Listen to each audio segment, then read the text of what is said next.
Paul, thank you very much for accepting my invitation. It's really a pleasure to have you on Syriana Analysis. This is your first time on my channel, and it will not be the last. We know each other for at least now 7-8 years through social media, and we followed the Syrian war and now the Ukraine war. But there is a development happening in, let's say, between Turkey and Greece. We all know that the relations between Greece and Turkey aren't the best for historical reasons, cultural reasons, and so many factors that play a role in it. However, recently we have seen some escalation, and Erdogan threatened Greece and said he's not joking. And he referred to islands, certain islands, saying that these islands should be demilitarized from the Greek side. So what's happening now between the both sides? It's important for the audience of Syriana Analysis to also understand what's happening in this region. Thank you for having me on, Walker. And as you said, we have been following each other for quite a long time on social media, beginning with the Syrian war and now continuing into the current crisis in Ukraine and with the current latest development between Greece and Turkey. And as your audience is fully aware, there is no sort of this is not a new issue between Greece and Turkey. It's a very historical issue. Just as issues between Turkey and Syria also have some depth and history to it as well. The current crisis now is, I would argue, it's not one necessarily where Turkey realistically believes that it can perhaps annex or invade certain islands, but I would argue that perhaps it's partly because of the domestic front with what's happening in Turkey. Now, when we look, I would argue or suggest that when we look at Turkey, or specifically Erdogan's Turkey, there's not just one dominating ideology or one foreign policy goal that it's guided by. It's actually quite flexible, Turkish foreign policy, I would argue. And they've kind of created a syncretic ideology of between pan-Turkism mixed in with neo-Ottomanism. So there's not a contradiction between being a pan-Turkist where you see a greater Turkey or greater Turkestan extending from Istanbul to Western China or to Kashmir, and the neo-Ottoman Empire that goes from the Balkans, the former territories of the Ottoman Empire. And naturally, as the Greek islands fall into this neo-Ottoman outlook, naturally there's some focus on. So we've got the competing ideologies of neo-Ottomanism, pan-Turkism, the domestic issues that Erdogan is trying to distract his citizens from. And there's also, this very flexible foreign policy where all of a sudden focus can be on Greece, but a few weeks later, it could all of a sudden be onto Artsakh, it could be onto northern Syria, it could be Cyprus. So, it's a lot of maneuvering, it's a lot of jumping from one issue to the next. So I would suggest that the current situation is not as serious as what it may be seen to be, because I don't think Turkey has the courage at the moment to create a massive inter-NATO conflict or breakdown at this current juncture in time. You mentioned NATO. What's the position of NATO as an organization? And those are two NATO countries. I mean, we all know that there is the Article 6. If a NATO country has been attacked, the other member state should defend. So what's the situation? What's the position of NATO in this regard? And is there any meddling by the NATO side to solve this crisis between both countries, or they are indifferent? When we look at NATO and their relations with Greece and Turkey, we have to start from the very beginning, beginning with 1954, and I apologize if that exact year is incorrect, but certainly in the 1950s, Greece and Turkey were the first expansion members into NATO. So they were the first two members to join NATO after it was already established. And that was more because, as we already know, Turkey occupies perhaps one of the most geopolitical locations in the entire world. I would certainly argue that fact. And Turkey was absolutely necessary for the NATO alliance to at least consolidate their southern flank against the Soviet Union in the context of the Cold War. However, for Turkey to be able to serve that role, naturally Greece would also have to join NATO, or else the forever tensions between the two countries wouldn't make it feasible for NATO to use Turkey as a bloc or at least a southern flank against the Soviet Union. So traditionally, over the decades, well over more than half a century now, NATO has traditionally favored Turkey in whatever issues or tensions would emerge between Greece and Turkey. In this sense, Greece has always been secondary because it's always had a secondary geopolitical position. And naturally, the Greek military is nowhere near as large as the Turkish military. So that's the historical context. However, what we see today is Greece very ambitiously trying to replace Turkey as NATO's southern flank. And in this way, this is why we can kind of see the very inconsistent and very pro-American foreign policy of Greece at this moment in time. So they're very, very ambitiously presenting themselves as a replacement to Turkey for NATO to be able to try and contain Russia's influence, at least within the Black Sea. I would argue that there are some fears that NATO believes that Turkey perhaps could leave NATO. I don't believe this would happen, but there's still this fear. So in this way, Greece is positioning itself to automatically replace Turkey, to be able to try and blockade Russia in the Black Sea via blockading the Turkish Straits if the current situation or in the future ever de-escalated or escalated into such a geopolitical tension or problem. So in this way, NATO, there's a bit of split in NATO at the moment between those who traditionally favor in Turkey and those who want to project Greece into a greater role or into a greater importance within the NATO structure. For a starter like me, Paul, can you please clarify to me who are the political forces in Greece who are trying to pursue more pro-American geopolitical, let's say, aspirations in Greece? Is there any political party or a combination of political parties who are trying to pursue this? Because I have also, despite the pro-American foreign policy, I'm also seeing Greece is trying to open up a little bit more on Syria as well. So how is this situation happening? It's a very interesting question. In the middle of 2019, the New Democracy Party, who have a few decades old history in Greece, came into power, replacing the previous left-wing Syriza party. The New Democracy Party are traditionally the neoliberals of Greece, or the Western liberal wannabes of Greece, to put it more accurately. And because they come with a neoliberal ideology, naturally they're much closer to NATO and the United States. And that's their traditional outlook. In fact, they were the political party to first bring Greece closer to Israel, because up until the early 1990s, and even a little bit beyond that, Greece was actually the most friendliest country towards Palestine in Europe, alongside the Irish, to put that fair. And previous to that, and even beyond New Democracy, when they were in power in the 1990s, Greece has always been close to Palestine. So this is the kind of outlook of the New Democracy Party. However, when they managed to come back into power again in the middle of 2019, there seemed to have been a bit of a split between the party. And from my observations, it seems to be between a pro-French faction, which wants more European autonomy and away from the United States, and those who are firmly within the camp or the pro-Washington camp. The way it currently plays out is that it appears that the Foreign Ministry of Greece is more open to European autonomy, and Greece having a little bit more confidence in itself. And that's why we can see Greece starting to develop its relationships with Syria and India and other countries to its east, which traditionally it has not done in the previous decades.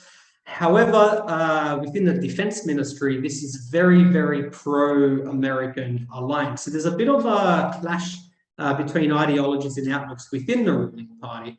Nonetheless, the New Democracy Party are the neoliberal party of Greece. They are the pro-Western party of Greece. And despite there being a little bit of a deviation with building relationships with Syria slowly, keeping in mind that it was also the New Democracy Party who withdrew the Greek ambassador from Syria in 2012 to begin with as well. So in this way, there has been a development. However, it's still firmly pro-West. The main opposition party we're talking about is Syriza, who I previously mentioned are more towards the left. However, they're not exactly, I would say, anti-imperialist or necessarily anti-American. However, they are not as deeply under the umbrella of the Americans. Paul, the question is there any real solid, strong left-wing parties left in Europe? I mean, look at Germany, for example. The only political party that is officially an anti-imperialist is Die Linke, which is the left party. And in the last elections, they have got 4.8 or 4.9% only from the votes. And the traditional voters of the left wing or the newer generations are voting for the Green Party or the Social Democrat Party, and those are more pro-NATO, let's say, parties. They are playing the identity politics and the gender ideology, etc., etc. So the left in general is, there is a demise, let's say, for the left-wing parties in general. So this is not exclusive, maybe only to Greece. But speaking of Greece foreign policy or pro-NATO foreign policy, I know that the official position of Greece is in favor of NATO in Ukraine, but when Zelensky spoke to the parliament, I've seen so many criticism also to Zelensky for bringing, for example, a neo-Nazi fighter from the Azov into the conference room or the online conference room to speak. So away from these political, let's say, positions in Greece, what is the position or the opinion of the people, the general public in Greece regarding the Ukraine war? It's quite interesting. If you're to ask people how Greece should respond to the war, whether we should be pro-Russia, whether we should be pro-Ukraine, or whether we should be neutral, 70% of the population says that we should be neutral. There has not been a poll done, though, whether you ask people whether they're pro-Russian or pro-Ukraine alone. It's always been questions of what should Greece's position be, not what your individual position is on the war. So if you were to ask me, for example, what should Greece's position, the state of Greece, what its position should be on the war, I would say neutral. It should be very much neutral. If you ask me on which side I'm sympathetic towards in the Ukraine war, then I would certainly say the Russian side. So this kind of questioning hasn't been conducted yet in Greece. It's just been more towards the question of what Greece as a state should be, what its position should be. And in the last poll, it was 70% officially said that we should be neutral. Unfortunately, though, the current government, the New Democracy government, has not adopted the people's will. And people are actually quite frustrated how we're becoming so involved in such a war that we're sending off weapons that the Ukrainians can use, potentially end up in the hands of the Azov battalion, who since 2014 have persecuted the Greek minority of Mariupol, who number up to 120,000 individuals. Many people forget that only 10 days before the Russian operation in Ukraine began, an ethnic Greek was killed by an Azov battalion member merely for speaking Russian, as the Greeks of Mariupol speak Russian as their mother tongue, and not necessarily Greek or even Ukrainian. So many people forget that this only happened 10 days before the war, and Greeks are especially frustrated that we're putting so much emphasis on the war in Ukraine while Turkey is escalating its demands of demilitarized Greek islands or creating a new mythology that the Greek islands are in fact Turkish. One of the key issues with that is that the Greek defense minister, which I noted earlier, comes from a very pro-American part of the Greek state, mentioned in April that now is not the time for Greece to complain to NATO about Turkey, because in April we were all too focused on Ukraine. Apparently that our number one enemy for the last 1,000 years was not a priority. And this kind of demonstrates the weakness of neoliberal ideology as it supplants national interests. I mean, imagine telling Armenians that their focus should be Ukraine instead of Azerbaijan, as an example. And that's effectively what we were taught by our political elite. So there's been a huge backlash against the political establishment in Greece because we are fervently, my apologies, pro-neutral, and if we were to support a side, it certainly would not be those who have persecuted the Greeks of Donetsk or of Eastern Ukraine since 2014. I believe that there's a huge potential for new elections in Greece in the coming months, even though they're not scheduled for another 2 years, which could see the government out of power because the rising energy costs, grocery bills, the weakening of Greece's military in the face of the Turkish threat, and this very obsessive anti-Russia adventure that's going on in Greece at the moment through the media sphere, the political sphere, the economic sphere, in every sphere. Greeks are especially angry that it appears that Turkey has advanced its interests and advanced its influence with the Ukraine war, while Greece has actually backtracked and limited itself, backtracked on its relations with Russia, gained no advantage through our position with the Ukraine war. So I there's a have huge always said, like, Erdogan is, you mentioned he's flexible. I would also say he's smart in his foreign policies. And especially after the 2016 coup attempt against him, he really diversified his ties between the United States and Russia, and he's pursuing the national interests of Turkey, whether we like it or not. At the end of the day, he's pursuing the national interests of Turkey, and he's successful in that. Now in Ukraine, he's one of the benefactors of this crisis.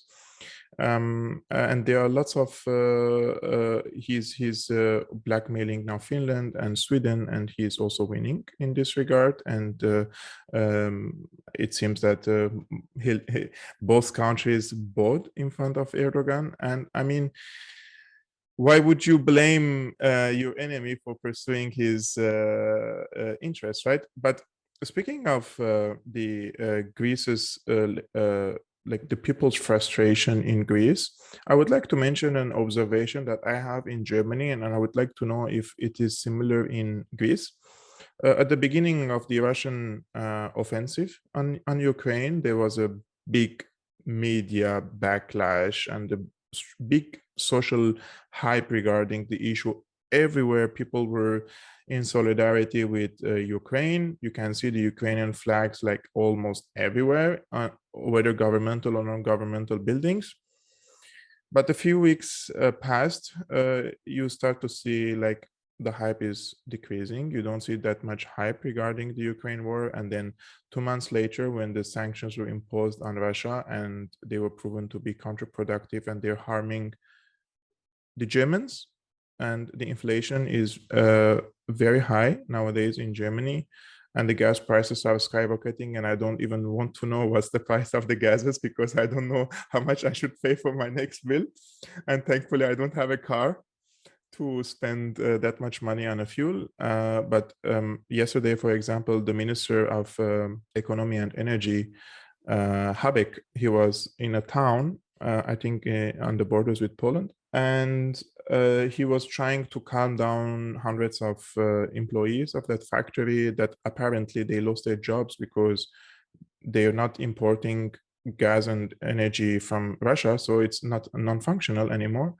And the people were very angry at Habeck, the minister, and they were booing him.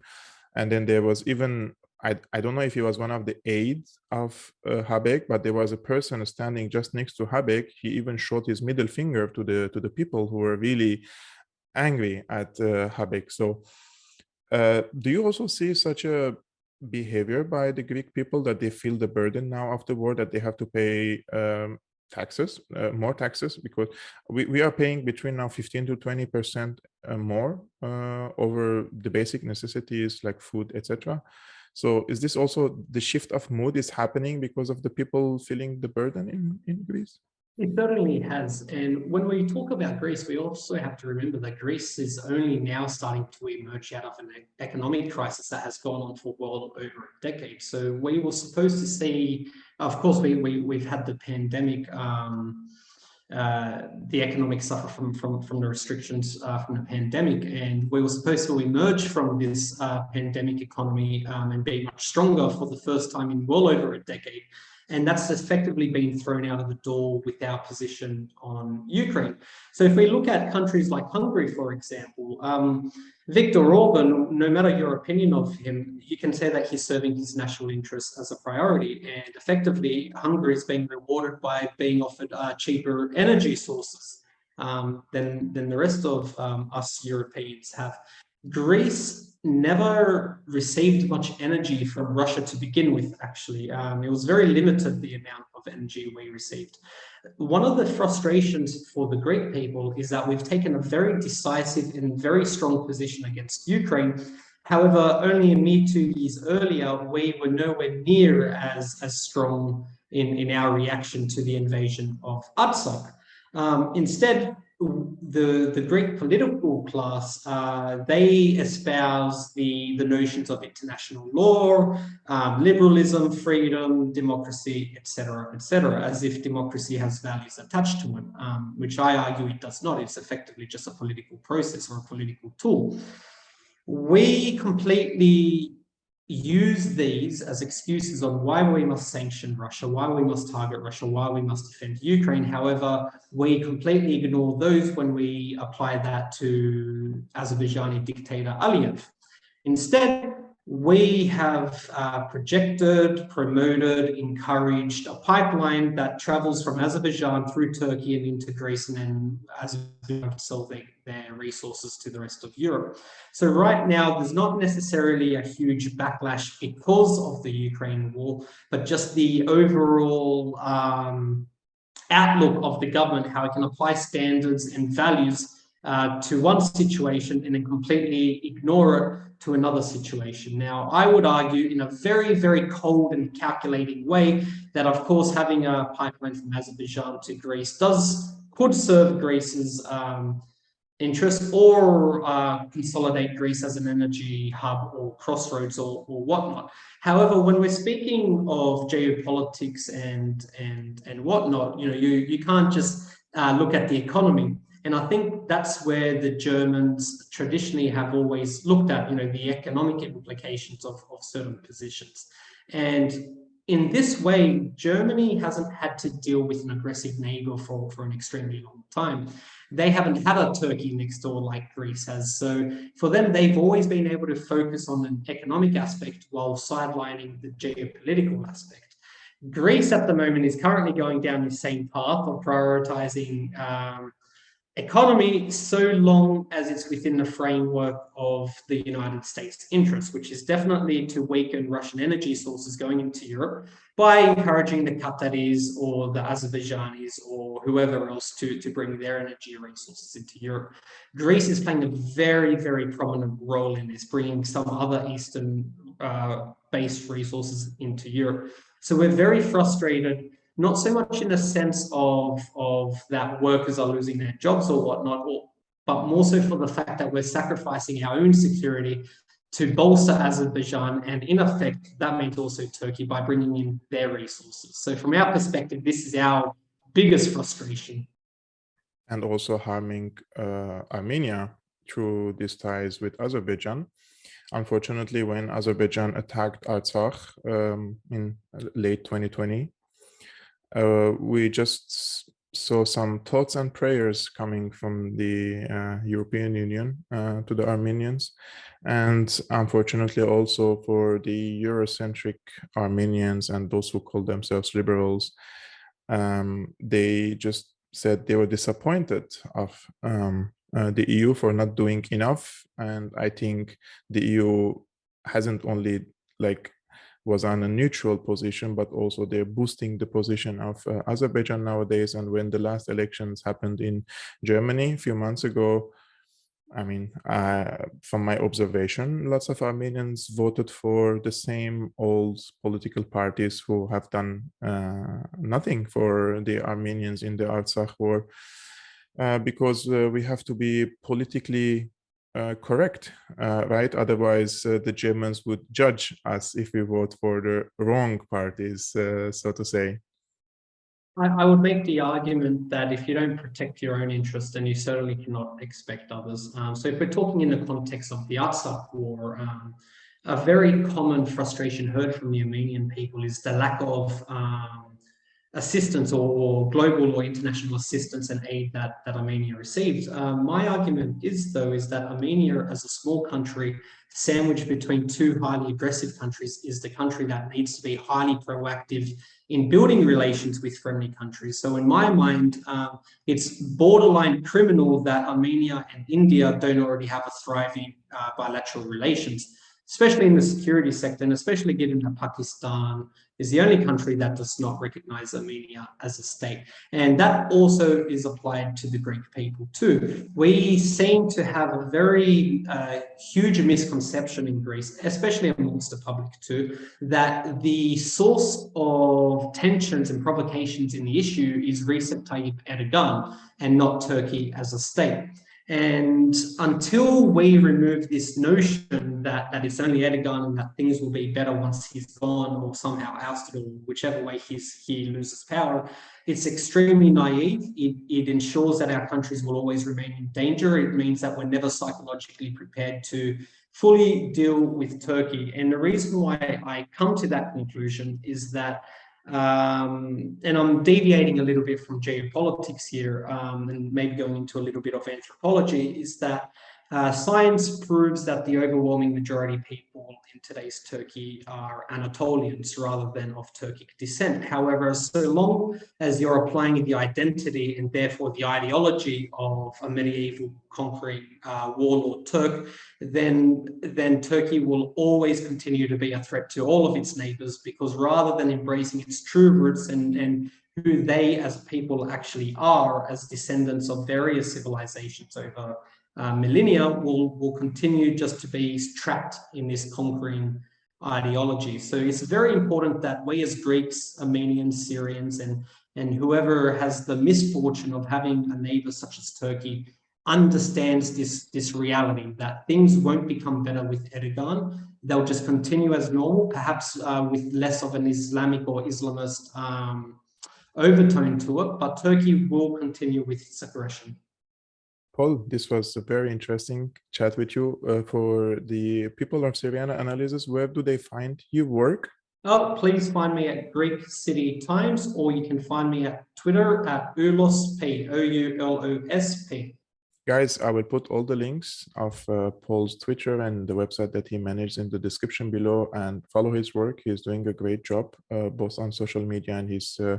We need to empower independent people like Paul, because we also have to shape the public opinion so that at least we could have alternative voices. We could boost alternative voices against the warmongering elites, let's say, unfortunately, whether it's in East or West, whatever, but we have to encourage such work.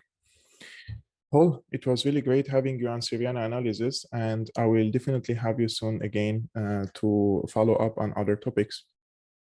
Thank you so much, and I look forward to returning. Have a good day. I've been your host, Georg Almacen of Syriana Analysis. If you like my reporting, please subscribe and hit the like button, as it really helps me with the algorithm of YouTube. And if you want to support my work, please become a patron. Link in the description below, and see you next time.